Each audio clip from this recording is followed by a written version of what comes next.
Commençons. Au nom du Père, et du Fils, et du Saint-Esprit. Amen. Prions comme Jésus nous l'a appris. Notre Père qui es aux cieux, que ton nom soit sanctifié, que ton règne vienne, que ta volonté soit faite sur la terre comme au ciel. Donne-nous aujourd'hui notre pain de ce jour. Pardonne-nous nos offenses, comme nous pardonnons aussi à ceux qui nous ont offensés. Et ne nous laisse pas succomber à la tentation, mais délivre-nous du mal. Amen. Au nom du Père, et du Fils, et du Saint-Esprit. Amen. Ok, bien. Maintenant que nous avons prié, je vais entrer dans le thème d'aujourd'hui, concernant les écrits de Louisa, que je suis en train de traduire en ce moment. Je veux partager avec vous quelques éléments du volume 1, qui n'ont pas encore été abordés. Y a-t-il des questions que quelqu'un aimerait poser? Pouvez-vous m'entendre? Je vous entends. D'accord, je suis de Catskills, New York, et il fait 40 degrés. Ma question est, quel est le rôle des indulgences en relation avec la volonté divine? Donc, la question est, quelle est la relation entre les indulgences et la divine volonté? Oui, est-ce que Jésus a parlé à Louisa des indulgences? Oui, il l'a fait. Pas des indulgences ecclésiales, mais des indulgences qui viennent de sa miséricorde, que l'Église n'a pas officiellement reconnues comme telles. Et cela n'est pas nécessaire pour être considéré comme authentique. Les écrits ont reçu l'approbation de l'Église, et là où il en parle, dans les heures de la Passion par exemple, qui ont reçu plusieurs primatures, il explique comment avec chaque mot récité des heures de la Passion, vous pouvez sauver une âme. Ce sont les mots qu'il utilise. Il a dit qu'avec chaque mot que vous récitez, tant que vous le faites dans ma disposition, cela signifie de manière méditative et recueillie, dans un état de prière, Dieu ne demande jamais beaucoup. Il demande peu. Mais ce qui est dur, la difficulté, c'est parfois de maintenir ce peu pendant une longue période. Par conséquent, il attend de nous que nous méditions avec recueillement. Et pour chaque mot, il dit à Louisa qu'il lui donnerait un baiser. C'est le mot qu'il utilise. Puis il dit, juste après un baiser, une âme. Je te donnerai un baiser et une âme. Et il le ferait. C'est essentiellement faire les deux. Rappelez-vous, Jésus était son époux, littéralement, pas spirituellement. Il était littéralement son époux. Et il attendait d'elle qu'elle se comporte comme une épouse, fidèle, ce qu'elle fit. Et donner une âme, maintenant la question est, qu'est-ce que cela signifie? C'est une indulgence. Est-ce que cela signifie que l'âme est convertie et ou sauvée? Ou vous savez, je pense que c'est les deux.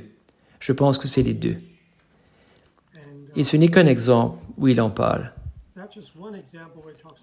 Ensuite, dans le volume 11 et dans d'autres volumes, il parle du fait qu'une âme qui vit dans la divine volonté n'ira certainement pas au purgatoire au moment de sa mort.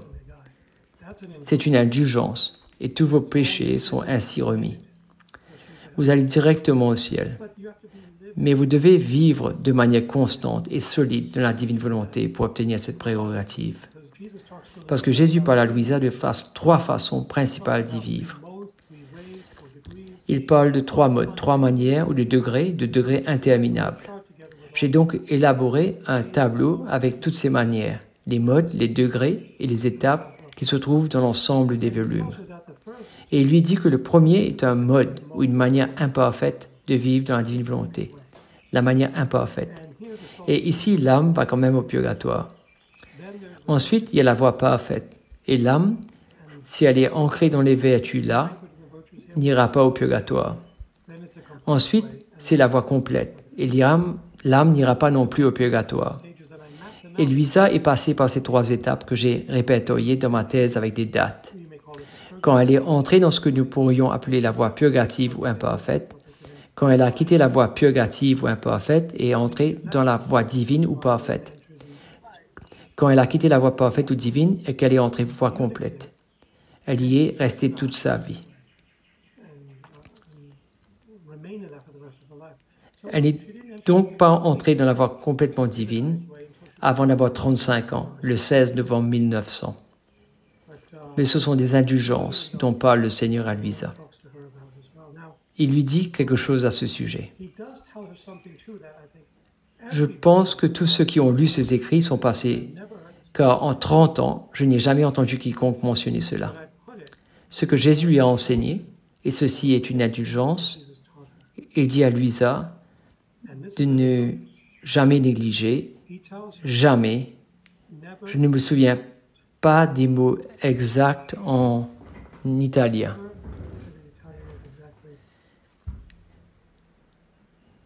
Ne négligez jamais les privilèges que l'Église vous accorde.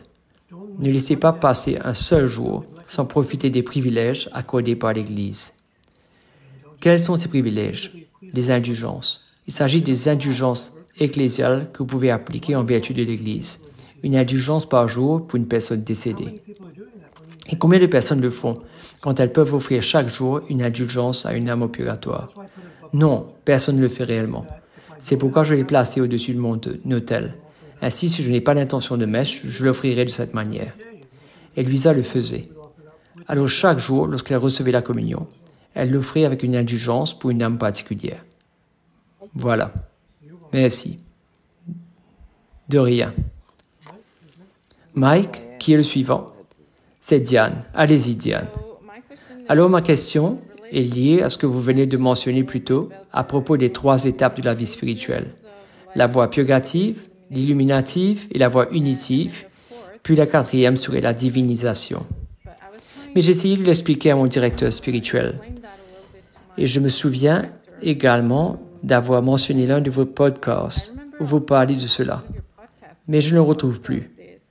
Auriez-vous des écrits à ce sujet que je pourrais utiliser pour avoir un peu plus de clarification là-dessus?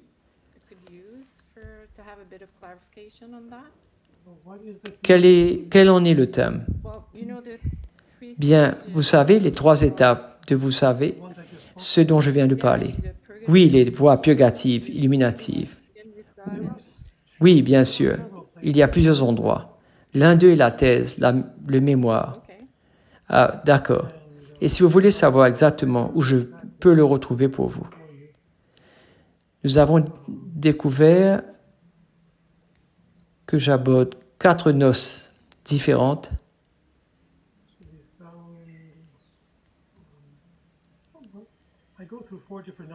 Nous avons découvert que j'aborde 4 noces différentes de l'expérience de Louisa, et cela se trouve à la page 154 de la dissertation.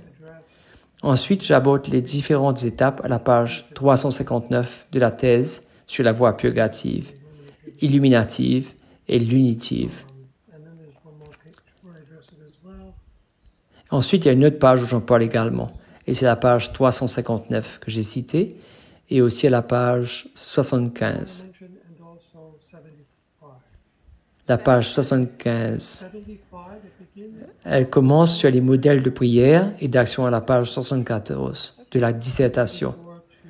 De la page 74 à la page 80. De 74 à 80, d'accord. Bien. Et vous ne vous en souvenez pas? Vous ne vous rappellerez pas d'un de votre podcast où vous avez parlé de cette cause? Je pourrais. Oui, je pourrais en effet. Je viens tout juste de travailler dessus, si vous allez aux épisodes 25 à 31. 25 à 31. Le Père aborde environ 6 épisodes parlant de ce sujet. Je vais mettre le lien dans le chat pour ceux qui sont intéressés. Épisode 25 à 31. Merci beaucoup. De rien. D'accord. Donc, je suis en train de traduire le tome 1. Et c'est une tâche quelque peu prolixe. Mais c'est beau, c'est joyeux. J'aime ça. Je dis prolixe parce que je dois faire beaucoup de recoupements pour permettre au lecteur de suivre le progrès spirituel de Louisa, qui dit humblement au début du tome 1. Le progrès spirituel, dit-elle. Ah, tu es humble au début du tome 1. Et je ne me souviens pas de la séquence d'événements. Et c'est évident que lorsqu'elle commence à écrire, elle commence à l'âge de 17 ans, alors que dans ses mémoires d'enfance, elle commence à l'âge de 12 ans.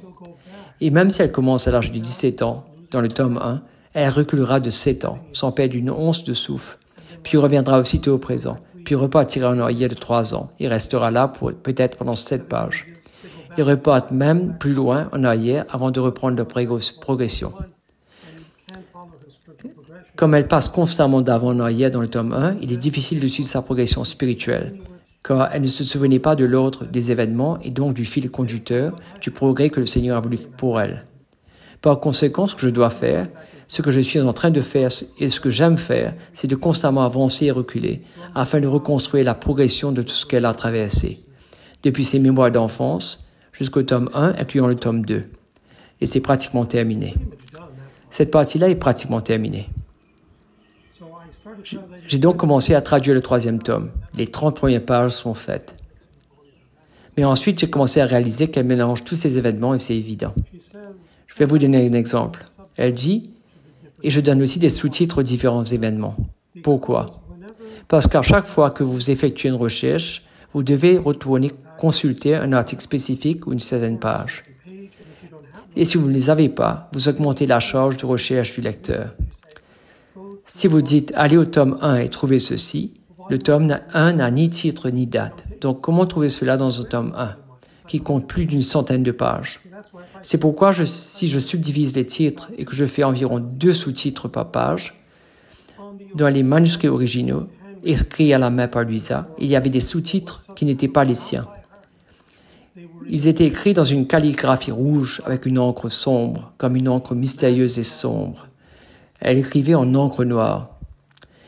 Mais ici, c'est une encre sombre, mate, et la calligraphie est complètement différente. Et même la théologie est erronée. La théologie est incorrecte dans les sous-titres. Pourquoi je dis cela? Parce que quiconque a écrit cela ne pouvait pas être. Mon impression est que celui qui l'a écrit n'était pas un prêtre. C'était quelqu'un à qui Hannibal a délégué cette tâche et qui avait une connaissance de l'enseignement de l'Église. Celui qui l'a écrit avait une connaissance de l'enseignement de l'Église. Je pense donc que c'était quelqu'un comme une religieuse, l'une des sœurs du divin zèle, qui tenait les manuscrits tout le temps. Peut-être qu'il lui a confié la tâche ou cela aurait pu être un laïc, mais je ne connais aucun laïc d'Hannibal. Oh oui, oui, oui, cela aurait pu être l'un des pères rogationnistes, c'est aussi une possibilité. Et je dis cela à cause des erreurs dans les sous-titres, comme je l'ai mentionné, et pourquoi j'ai pris la liberté de les corriger et de les refaire complètement. Pour commencer, celui qui a écrit les sous-titres utilise le terme « âme » pour désigner l'expérience de Louisa dans le sous-titre. Donc l'âme entre en combat avec les démons de la même manière que Louisa lorsqu'elle traverse les 3 années de combat contre Satan. Vous ne pouvez pas dire cela, car toutes les âmes ne traversent pas cette bataille de 3 ans avec les démons. Ceci est spécifique à Louisa. Donc, vous ne pouvez pas dire l'âme, car tout le monde l'interprète comme si c'était ce que nous sommes censés traverser. C'est une erreur moindre. Il y a d'autres erreurs où il ignore le titre. C'est le sous-titre numéro 12. Donc, je suis les sous-titres de cette personne et je les refais. Et dans le numéro 12, cette personne désigne Jésus comme le directeur spirituel de Louisa. Louisa ne qualifie jamais Jésus comme son directeur spirituel, même pas dans le tome 1. Alors je me demande, d'où sort-il ce titre? Vous ne pouvez pas vous permettre de prendre des libertés et d'élaborer vos propres idées. Nous savons tous que Dieu est notre directeur spirituel, mais vous devez préciser comment cela s'inscrit dans le rôle du directeur spirituel confesseur. Et lui, la personne ne le fait pas. Cela dit, un prêtre ne le ferait pas. Cela indique que c'était un laïc. Un prêtre ne dirait pas que Dieu est le directeur spirituel de Louisa, pas le confesseur. Un prêtre ne ferait pas cela. Donc, je l'ai retiré. Et j'ai ajouté une note pour indiquer que cela était là. Puis, je l'ai supprimé, car cela n'avait pas de sens. En effet, nulle part Jésus ne dit des choses de ce genre à aucun moment. Ils prennent des libertés qu'ils ne devraient pas prendre. Lorsque vous traduisez, vous devez être très méticuleux, jusqu'au moindre détail. Et si vous changez quelque chose, vous devez être conscient que vous la modifiez. Donc, il y a environ 4 notes de bas de page, significatives, pour chaque page que je traduisais, notant tous ces changements. Et s'il y a un mot que je ne pouvais pas traduire fidèlement, qui transmettrait tout le sens que Lisa mettait en italien, je mettais ce mot italien en note de bas de page et utilisais ma traduction en anglais. Un exemple, cattiva, dit-elle. Maintenant, le mot cattiva peut avoir plusieurs significations. Cela pourrait être mauvais. Cela pourrait être malicieux. Cela pourrait être indigne ou non mérité. Toutes ces nuances citées. Et elle se qualifie de Kativa. Eh bien, voyez-vous, ce n'est pas le mot maléfique. Parce que Jésus a dit qu'elle n'a jamais commis un seul péché mortel de toute sa vie. Et lorsqu'elle rencontrait ces imperfections ou distractions, voire même des péchés véniels qu'elle avait dans sa jeunesse, ils n'étaient pas mortels. Ils n'étaient pas graves dans ce sens-là. Alors j'ai dû choisir un mot en fonction de son état de croissance pour correspondre à ces mots, car elle l'utilise à travers tous les tomes. Au début, c'est plus fréquent que vers la fin. Au début, c'est plus espiègle. Au final, il n'y a plus de malice. Plus de malice. Vers la fin, rien de tout ça. C'est complètement disparu, mais pas au début. Ainsi, vous comprendriez ce que je veux dire. Je dois utiliser un mot différent pour certains et pour un temps où ils peuvent avoir 5 ou 6 significations différentes selon votre avancement spirituel. Et la personne qui travaille sur le titre ne le fait pas. Il utilise toujours le même mot. Il n'y a pas de croissance spéciale de cette manière. Donc, je vais vous donner un petit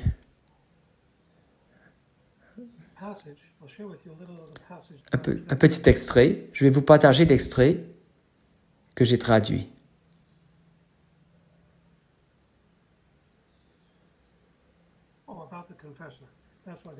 À propos du confesseur. C'est pourquoi je me suis laissé distraire. C'est pourquoi je dis qu'elle saute d'avant en arrière à propos du sous-article 9, qui s'étend sur environ 5 pages dans le tome 1. Elle dit: j'ai parlé de mon état à mon confesseur et je lui ai demandé la permission pour les mortifications parce que Jésus m'a demandé de le demander au confesseur. Mais il ne m'a pas accordé la permission de faire toutes ces mortifications. Jésus me l'a demandé. Jésus était content que je lui obéisse plutôt qu'à Jésus. Puis 10 pages plus loin, elle dit: je n'ai pas encore révélé quoi que ce soit de cette voix intérieure à mon confesseur. Elle dit: attendez une minute, ai-je mal lu? C'est pourquoi je dois revenir en arrière et dire: oui, elle a dit qu'elle avait révélé cela au confesseur. Mais ensuite, 10 pages plus loin, elle n'avait rien révélé. Maintenant, je comprends. Elle saute d'avant en arrière. Vous voyez? Donc, ce que je dois faire, c'est à chaque fois qu'elle fait un retour en arrière, je dois mettre une note de bas de page, là. Maintenant, elle revient à un événement précédent, vers cet âge, parce que cela correspond à ses mémoires d'enfance. Elle parle d'un événement similaire qui est là. Elle parle d'un événement similaire qui est là. De cette manière, le lecteur peut suivre sa séquence. C'est pourquoi cela prend un peu plus de temps. Bien, voici un extrait. D'accord.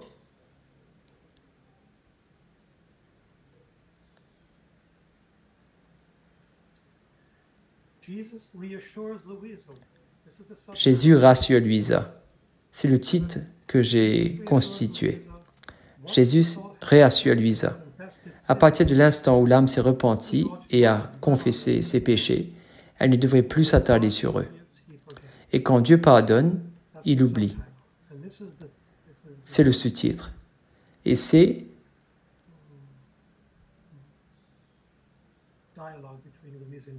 le dialogue entre Louisa et Jésus. Louisa écrit: j'étais tellement consterné. Donc, les tomes que vous avez disent que j'étais tellement confus. Ce n'est pas vrai. Le mot confounded en italien ne signifie pas confus. Littéralement, oui, mais pas dans ce contexte. Vous devez prendre les mots dans les différents contextes pour les appliquer aux écrits. J'ai offert quelques actes de mortification et demandé la permission au confesseur pour offrir davantage. Mais peu de concessions m'ont été accordées. Tous mes actes semblaient avoir peu d'effet. Alors, tout ce que je faisais était de penser à mes péchés tout en m'accrochant très fort à Jésus. J'avais tellement peur de m'éloigner de lui et de me comporter pire qu'avant que les mots ne peuvent l'exprimer. Quand j'étais avec lui, tout ce que je faisais était de lui parler du chagrin que je ressentais de l'avoir offensé. Je continuais à demander pardon et à le remercier d'avoir été si bon envers moi. Je lui ai dit du fond du cœur, « Ô Seigneur, j'ai perdu le temps que j'aurais pu passer à t'aimer, sans parler des transgressions inconnues, graves, que j'ai pu commettre. » Maintenant, à ce stade, Luisa ne sait pas ce qui est grave, ce qui n'est pas. Vous savez, ici, elle a environ 12 ans. Finalement, en me réprimandant un jour, il dit, « Me réprimandant, je ne veux pas que tu penses à pareille chose. » Quand l'âme humiliée est convaincue d'avoir mal agi, s'est purifiée dans le sacrement de la confession et est prête à mourir plus que de m'avoir offensé et persiste encore à penser à son passé, cela offense ma miséricorde et l'empêche de se rapprocher de mon amour.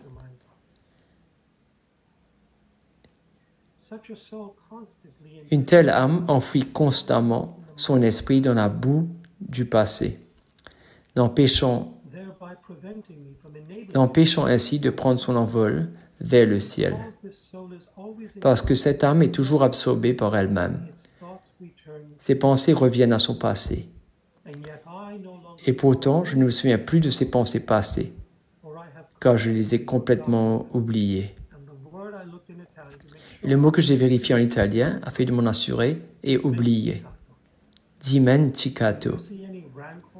Vois-tu une rancœur ou un mécontentement de ma part? Et Luisa. Oh non, non, mon Seigneur, vous êtes bon. C'était facile.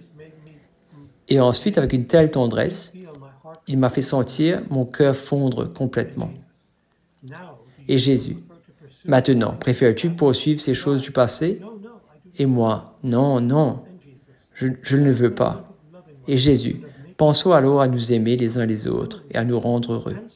Désormais, je ne penserai presque plus au passé. J'ai fait tout mon possible pour le rendre heureux et le solliciter pour m'aider. Donc pour m'aider à faire ce qui était nécessaire pour faire réparation pour le temps écoulé. Et elle recommence. Et il m'a dit, je suis prêt à faire ce que tu demandes. Comme tu le sais, la première chose que j'ai partagée était mon désir que tu imites ma vie. Donc, voyons maintenant ce qui te manque. Et j'ai répondu, Seigneur, je manque de tout. Je n'ai rien à offrir. Et c'est reparti. Cela vous donne un aperçu de la véritable Luisa. Quand c'est traduit correctement, cela a plus de sens, voyez-vous. Et ces images, la vraie petite Luisa, l'espiègle, la vraie petite Luisa, l'espiègle. Luisa fait son apparition maintenant. Pas espiègle dans le sens de vouloir du mal aux gens, mais espiègle dans le sens de s'accrocher à sa propre manière de penser. Même si le Seigneur lui dit de s'arrêter, elle continue à le faire. C'est espiègle. Ce n'est pas de l'espièglerie comme tromper quelqu'un ou mentir, non. Comme tromper quelqu'un ou mentir. Non, c'est pourquoi il est difficile d'expliquer ce mot lorsqu'elle ne blesse personne. Elle s'en tient simplement à sa propre façon de penser. Et cela contrarie le Seigneur quand il essaie de la faire grandir. Mais elle refuse. C'est un peu comme si quelqu'un vous demandait, êtes-vous catholique? Êtes-vous orthodoxe? Êtes-vous protestant? Êtes-vous chrétien? Vous dites oui. Et ensuite vous dites à la personne, d'accord. Donc vous croyez en tout ce que disent les Écritures et vous répondez oui. Et puis cette personne vous dit dans la même conversation que l'Église est remplie de gens mauvais, que le pape est mauvais, vous lui dites. Mais Jésus ne le dit pas dans l'Évangile de Matthieu, d'obéir aux pharisiens et aux scribes et à tout ce qu'ils vous disent, mais de ne pas suivre leur exemple. Donc, ne devriez-vous pas obéir à ces autorités dans l'Église? Et vous répondez oui. Puis vous demandez à la personne, alors pourquoi ne le faites-vous pas? Et ils trouvent une excuse pour justifier leur désobéissance aux Écritures. Et ensuite vous leur dites, mais j'essaie de vous dire pour votre propre croissance, suivez l'Écriture. Mais ils ne peuvent pas. Ils prétendent le faire, mais en réalité, ils ne le font pas. Parce que vos pensées sont si fortes. Premièrement, elle est italienne. Deuxièmement, elle n'a pas une très bonne formation. Vous savez, elle a une éducation et une formation très limitée. Elle n'a pas été élevée par les religieux jusqu'à plus tard. Donc, elle s'accroche à ses façons de faire. Et le Seigneur essaie doucement de changer son esprit, de changer sa manière de penser. Et tu sais ce qu'elle dit? Combien de leçons cela lui a-t-il fallu pour y parvenir? Quelqu'un veut devenir un nombre? Et cela ne concerne pas la page 8 du tome 1, au tout début. Combien de leçons il a données jusqu'à présent? Et cela vous donne une idée de la durée de tout ça. Des milliers. Elle utilise ce mot. Il me donne des milliers de leçons. Je n'ai toujours pas changé. Voyez-vous, je me dis que si c'est comme ça avec Lisa, il y a de l'espoir pour moi aussi. Cela vous donne un réel aperçu de sa nature obstinée. Elle était extrêmement obstinée, mais pas dans le sens d'être mauvaise, comme certaines traductions le disent. Je suis si mauvaise, donc ce n'est pas ce dont elle a besoin. Alors, oui, y a-t-il des questions jusqu'à présent?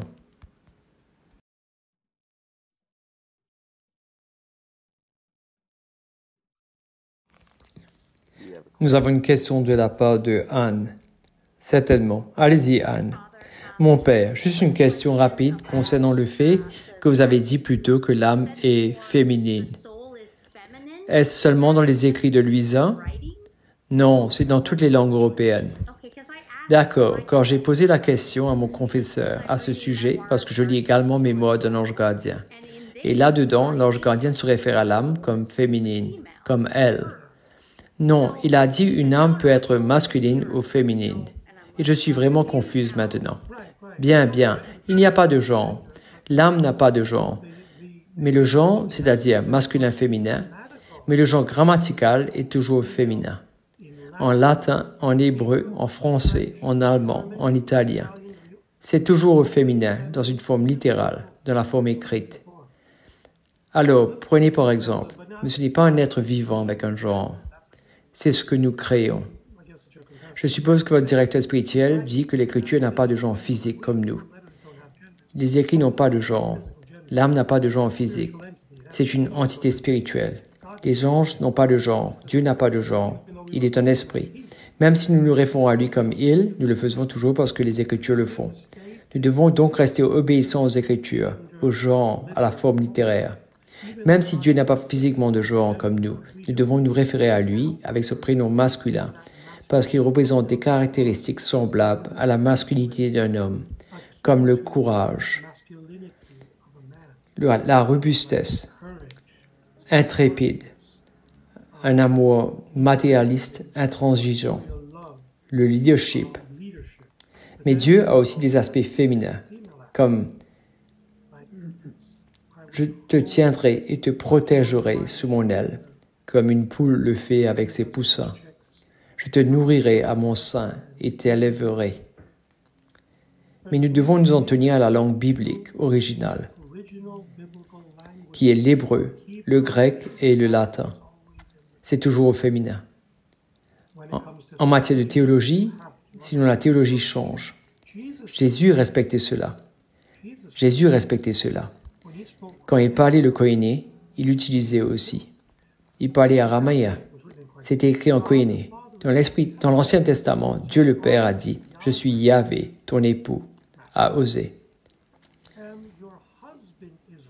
Il a dit cela à Osée. Ainsi, Israël avait le genre féminin. Dieu est masculin. L'Église a le genre féminin. Pourquoi? Parce que l'Église est constituée de toutes les âmes qui ont le genre féminin. C'est ce qui la rend féminine. Et, par conséquent, lorsque Jésus jeûnait comment? Est-ce similaire? Est-ce que cela implique qu'il s'agit d'un mariage comme l'âme? Oh oui, absolument. C'est essentiel pour l'ensemble du caractère nuptial qu'est l'histoire biblique. Depuis le temps d'Adam et Ève, il y avait des noces, hommes et femmes. Ensuite, c'est dans Osée. Puis, c'est en la divinité, en l'humanité, en Jésus-Christ. La nature humaine est féminine. Maintenant, tout là est féminin. Mais lui étant divin comme masculin. Il y a là une rencontre nuptiale dans le sein de Marie. Ensuite, vous le trouvez au pied de la croix, quand il dit à Marie, « Voici ton fils », et à son fils, « Voici ta mère ». Eh bien, ils ne sont pas physiquement liés. Mais Jésus crée un lien spirituel, masculin et féminin. Ensuite, nous avons dans le livre de l'Apocalypse, chapitre 22, les noces de l'agneau. Le fiancé est appelé pour s'unir à la mariée, qui est l'Église. La mariée qui est de genre féminin. Le marié est masculin. Jésus, lorsqu'il fut critiqué par les pharisiens de ne pas jeûner, leur a dit, tant que l'époux est avec eux, ils ne peuvent pas jeûner. Comment pourrait-il être le marié d'autres hommes? Il parle de leur âme qui a le genre féminin. Il épouse. Saint Paul dit, « Je vous ai conçu, je vous ai engendré. J'aurais arraché mes yeux pour te les donner. » C'est à quel point dit-il, « Vous êtes mes enfants. Comment pouvez-vous être ces enfants? Leur âme. » D'accord, donc voilà ce que cela signifie. Merci. Bienvenue.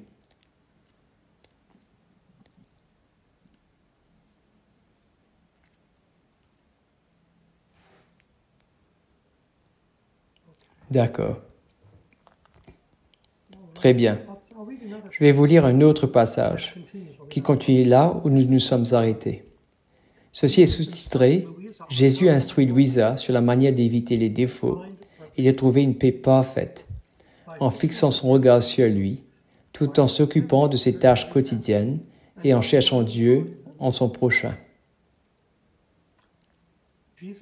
Jésus dit, « Je ne me souviens pas de la séquence de ces instructions, mais je vais les rappeler du mieux que je peux. Je veux que tu sois toujours droite dans tes actions, avec un œil fixé sur moi et l'autre sur ce que tu fais. Je veux que les créatures disparaissent complètement de toi. Si tu reçois un ordre, maintenant, quand il dit disparaître, il ne veut pas dire de ne pas les considérer, il le qualifie. Maintenant, lorsque tu reçois un ordre, ne regarde pas la personne ordonnée qui te le donne, c'est-à-dire son confesseur. Plutôt, tu dois considérer cela comme venant de moi, et que c'est moi-même qui te demande de faire ce qu'il t'a ordonné. Donc, avec ton regard fixé sur moi, tu ne jugeras personne. Tu n'as pas besoin de te demander si ce que t'est demandé est répugnant ou agréable, ou si tu peux ou ne peux pas le faire. Au lieu de cela, en fermant les yeux à tout cela, tu les ouvriras pour ne découvrir que moi. Tu m'emmèneras avec toi, sachant que mon regard est fixé sur toi. Et ainsi tu diras, « Seigneur, pour toi seul je le fais. Je veux travailler pour toi seul, et plus comme une servante pour d'autres créatures. » Donc, si tu marches, si tu travailles, si tu parles, dans tout ce que tu fais, ton seul but doit être de me plaire à moi seul. Oh, combien de défauts tu éviterais si tu faisais cela. À d'autres occasions, il dirait, si les gens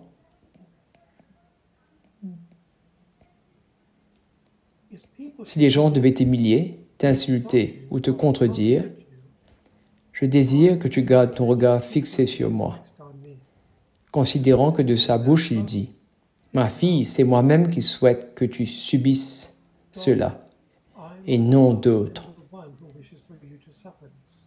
Donc, détourne ton regard d'eux.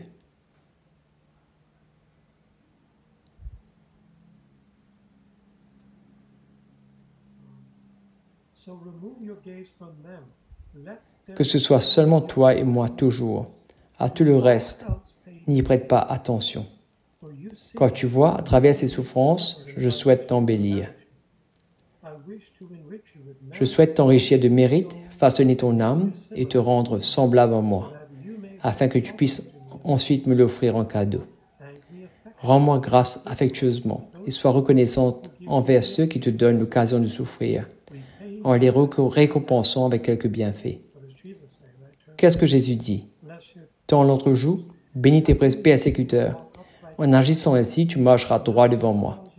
Rien ne te causera de soucis, et tu jouiras d'une paix parfaite.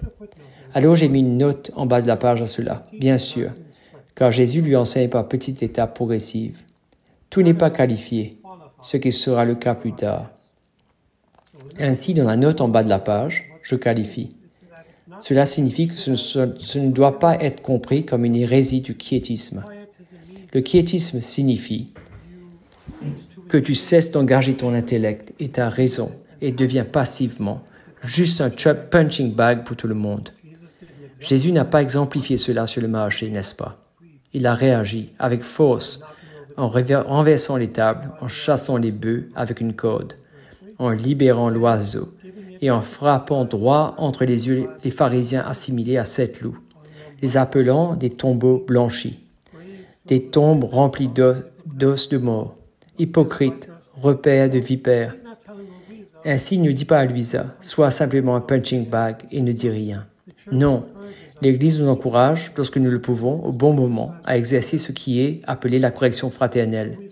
Et Louisa le faisait parfois, et le retrouverait dans les volumes ultérieurs. Mais c'est aussi la manière dont elle le faisait qui importait. Ce que Jésus essaie de lui expliquer ici, et les notes en pied de plage expliquent cela, et je conclurai avec ce dernier.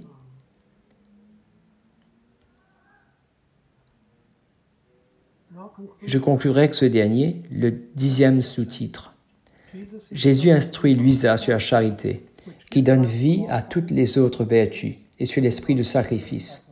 Elle écrit, « Après avoir essayé de mettre ces choses en pratique pendant un certain temps, avec succès parfois, échouant à d'autres moments, je peux clairement voir que je manque encore de l'esprit de luminosité, et finis toujours par être abattu et me morfondre sur mon ingratitude. »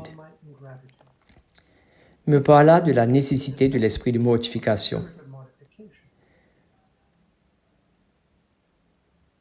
Je me souviens qu'en révélant toutes ces choses, il ajoutait toujours que tout devrait être fait par amour pour lui, et que les plus belles vertus et les plus grands sacrifices deviendraient insipides s'ils ne découvraient pas leurs origines dans l'amour. La charité, dit-il, est une vertu qui donne vie et éclat à toutes les autres de telle manière que, sans elles, elles sont toutes sans vie. Aucun d'entre elles n'attire mes yeux, ni n'exerce de pouvoir sur mon cœur. Par conséquent, sois attentive, afin que toutes tes actions, même les plus modestes, soient imprégnées de charité, c'est-à-dire faites en moi, avec moi et pour moi. Louisa, revenons maintenant à la mortification, me dit-il. Je désire que tu fasses toutes ces choses. Désolé. Je désire que tu fasses toutes choses, même les choses nécessaires, avec l'esprit du sacrifice. En effet, tes œuvres ne peuvent pas être reconnues par moi comme miennes si elles ne portent pas le sceau de la mortification. Tout comme une pièce n'est pas reconnue par les gens si elle ne porte pas l'image de leur roi, ou plutôt finit par perdre sa valeur et est rejetée. Il en va de même pour tes œuvres. Si elles n'ont pas le sceau de ma croix, elles n'ont aucune valeur. Donc tu vois, il ne s'agit pas de ne pas prêter attention aux autres créatures. Alors, il le corrige. Elle a mal compris. Quand il a dit que les créatures doivent disparaître pour toi, elle a pensé que cela signifiait ne plus leur prêter attention. Et ici, il la corrige une page plus loin, a-t-il dit. Tu vois, il ne s'agit pas de prêter attention, ou non, aux autres créatures, mais à toi-même. Ne prête aucune attention à toi-même, en acceptant de mourir pour que tu puisses vivre uniquement en moi et par ma propre vie. Il est vrai que cela te coûtera plus que ce que tu as fait jusqu'à présent. Mais aie du courage. N'aie pas peur. Ce ne sera pas toi qui feras de telles choses. Et c'est la clé tout au long du tome 1. Mais c'est moi-même qui accomplirai de telles choses, car je serai en train d'agir en toi. Et cela lui procurait une grande consolation, car elle savait qu'elle n'était plus seule. Et, oui, ensuite elle répond, « Ensuite j'ai reçu plus de lumière intérieure sur l'anéantissement de soi. Il m'a dit, tu n'es rien d'autre qu'une ombre passagère. Alors que tu essaies de l'attraper, elle t'échappe. Tu n'es rien. » Encore une fois, je dois qualifier cela, car nous rencontrons l'image et la ressemblance de Dieu avec plus que rien. Donc, qu'est-ce que cela veut dire? Et puis je cite Galates chapitre 6, verset 3. Paul dit, « Si quelqu'un pense être quelque chose alors qu'il n'est rien, il se fait illusion sur lui-même. » Si, tu vois, si l'écriture est bonne, c'est bon aussi pour Louisa. C'est pourquoi faire des références avec les Écritures est important. Je fais aussi référence à 1 Pierre 1, 24, où Pierre dit « Car toute chair est comme l'herbe. Elle fleurit comme une fleur des champs, et le vent la balaye et elle disparaît. L'endroit ne la connaît plus. » Et Louisa écrit « Je me sentais tellement anéanti que je voulais me cacher dans les crevasses les plus profondes. Mais j'ai réalisé que je n'étais même pas capable de le faire. Et donc je rougis et je suis resté sans voix. Imaginez la scène où Jésus lui dit que tu n'es rien. Elle est comme ça. Ici, on a trouvé un endroit pour se cacher. Et elle dit que Jésus lui dit, « Approche-toi de moi, agrippe-toi à mon bras. Je te soutiendrai avec mes mains et tu recevras de la force. » Il lui dit constamment, « Ne compte pas sur toi-même. » Elle est encore fixée sur elle-même, comme nous le sommes tous, sur le faire et non pas sur l'être. Il essaie de la faire transiter d'elle vers Dieu, en permettant à Dieu d'agir avec et à travers elle. Elle est concentrée sur le faire par elle-même. Alors il lui dit, « Agrippe-toi à mon bras, je vais te soutenir de ma main, tu recevras la force. Tu es aveugle, mais ma lumière te servira de guide. Moi, je me placerai devant toi, pendant que tout ce que tu feras sera de fixer ton regard sur moi, afin de m'imiter. » Bon, je vais m'arrêter là. Il reste 4 minutes à peine. Des questions avant de conclure par une bénédiction? Merci. Merci à vous tous. Bonne nuit. Bonne nuit. Merci, Père. Merci, Père. N'oubliez pas de prier pour nous, Père. Absolument. Je penserai à vous durant la messe chaque jour. Merci. Que Dieu vous bénisse au nom du Père et du Fils et du Saint-Esprit. Amen.